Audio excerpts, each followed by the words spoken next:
nice. I want to attend, I put an reminder on my mobile.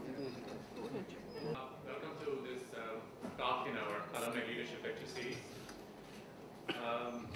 As you know, this month has been a very busy month for entrepreneurship-related activities on campus.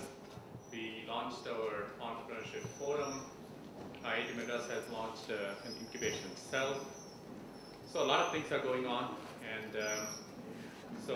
this is really the last talk for this month related to entrepreneurship. And I'm very happy to have Vaidi here as our speaker. Now, a couple of weeks ago, I was actually a speaker at an event along with a few other alumni for which Vaidi was the MC. And as MC, he was so much better than any of the speakers and so much funnier that I had to get him here to talk to our students, because actually, I think on that occasion, all the audience were actually students from other colleges who were busting for this talk. But I didn't want to deprive our students of an opportunity to listen to Vaidi. He's a 1985 BTech from our institute. The rest of it, I guess he'll tell you himself, since his whole talk is on his own experiences. Right?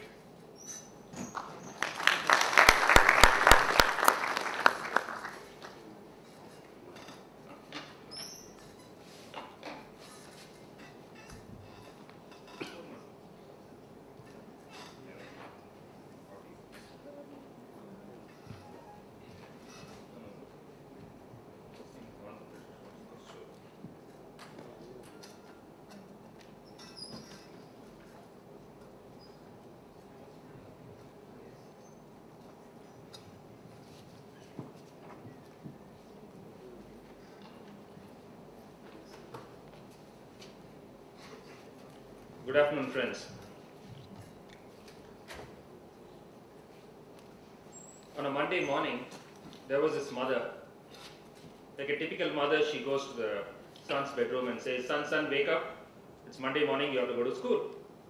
The son says, no mom, don't feel like going to school, Saturday, Sunday, had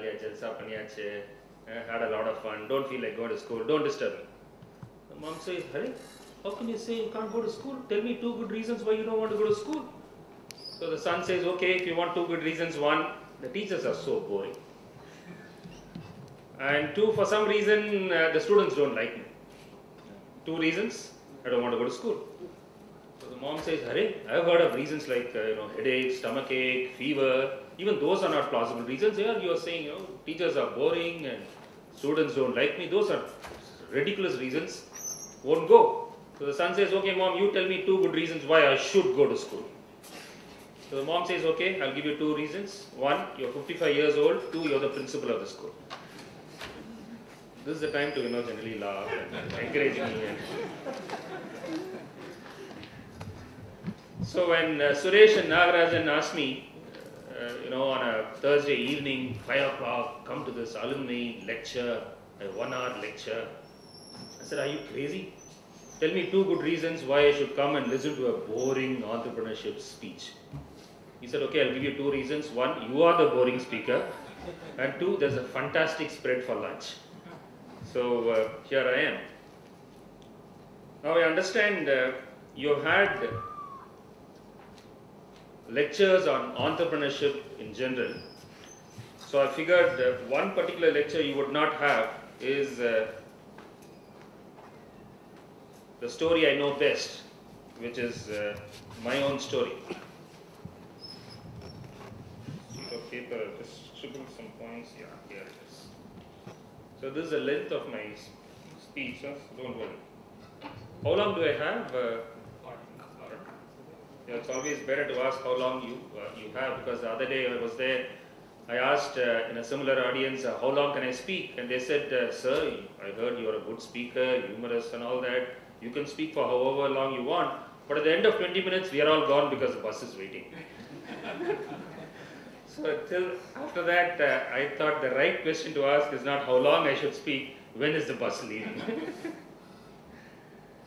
So the story I know best is mine. Early years, I'll skip infancy and childhood for obvious reasons.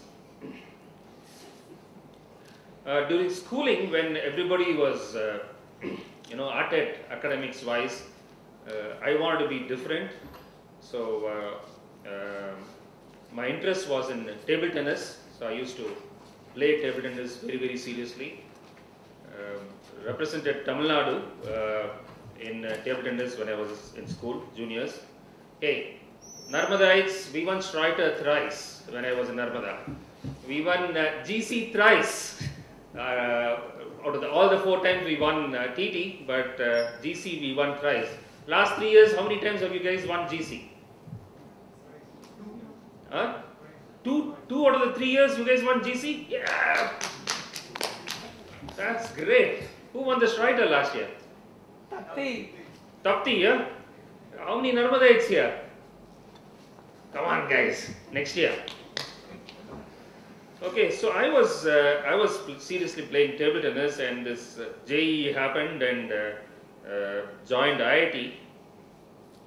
And even within IIT, I was known as the TT player.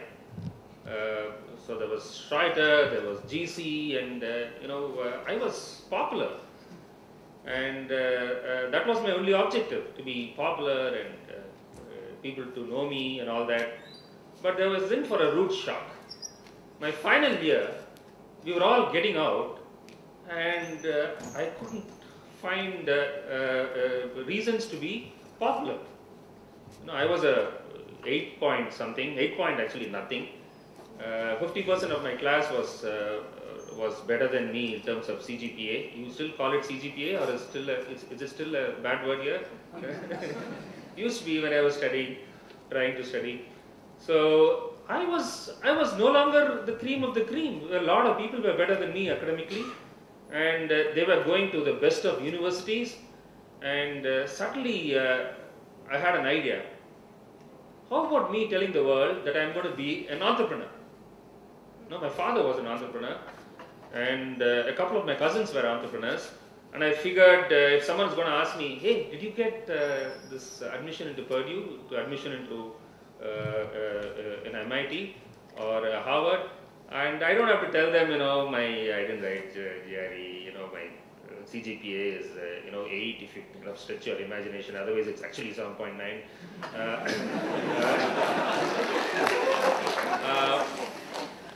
So I don't have to tell all that. All I have to tell is, hey, I want to be an entrepreneur. Guys, 9 point something is for people who want to pursue academics. I am an entrepreneur. For me, 7.9 is about 2.9 more than what I actually should have had. So for me, it was a very convenient answer. So entrepreneurship, for me, at that point of time, was to be different. But then, after I finished college, entrepreneurship, all that is aside, I have to do something. I can't go out there and then tell everybody on the road, hey, I'm walking on the road doing nothing because, hey, what? I want to be an entrepreneur. That's not on, so I had to do something. So the campus interview, I got into telco, what is now Tata Motors. And life was difficult, I can tell you that much. Life was very difficult. Before I even passed out, there was a similar lecture wherein somebody from abroad, so many of them, one of them came down and then said, so we asked him advice, hey, what is life outside IIT Gate? So he said, I've got some good news. Only 5% of all that you study, you actually have to use outside. And we were like, great, all the studying is a waste of time. I told you so. But then he said, you know what, the bad news is you don't know which 5%, you better go and study for a few. So when I joined Tata Motors, I had a severe problem. I was a 7.9er, I knew a little bit of engineering, this. But fortunately, Tata Motors was a huge company, and they give you on-the-job training. Yeah. So on-the-job training for me was, my second thing was in maintenance. I didn't know Hindi also properly. Was in maintenance, and fortunately what we need to do, there is a preventive maintenance and there is a breakdown maintenance. Preventive maintenance is not that big an issue. You have a schedule of things to do. You go there, do 1, 2, 3, 4, 5, 6, 7, 8, and then tell the guy, I've done preventive maintenance. Whether you know it or not, the machine knows it, it won't break down. But breakdown maintenance is something else. You need to know your fundas. You still say things like fundas here? Huh? No? You do? 25 years and you guys still say fundas for fundamentals? Telling you. So you need to know fundas for repairing a machine. So, but I was cool. I had 2 seniors. So those 2 seniors would kind of do the stuff, and I used to go around with them. That was fortunate. Unfortunately, on that fateful day, both of them were absent. And it was more unfortunate because there was a breakdown maintenance call, and it was extremely unfortunate because it was the crankshaft line. The crankshaft line was the critical path of the vehicle getting assembled.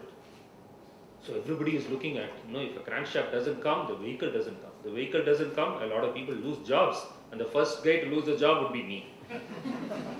So I go to that place, and then that machine was there. Today we have CNC machines all over the place, and in 86 we didn't have CNC machines, we have special purpose machine. And then they said, this guy said, hydraulic oil leak ho raha hai saab. What do you mean leak ho raha hai? Oh, fix it. You are the guy to fix it. I said, okay, I'll fix it. How difficult can it be? That guy is an ITI. I've got all my I's and T in the right place. So I should be able to fix this. So I go there, you need to study the hydraulic circuit, and then go like that, there'll be every valve, if that doesn't leak, go further, and there'll be something else, and that'll be leaking. Just fix it, replace the valve, and then Tata Motors is a rich company, you replace the valve, you don't repair the valve, and everything is okay. So I go through the thing, the first thing, bloody valve is not there. It's there in the circuit, it's not here. And then I keep on searching. After 2 hours, I'm sweating. And all the time that guy is having tea. And then, क्या हो रहा है साहब? सब ठीक ठाक नहीं है क्या? कुछ problem है क्या? No problem, ITI. I'm IIT. And I kept looking at that hydraulic circuit. And after 3 hours, I was like sweating. And this guy said, साहब,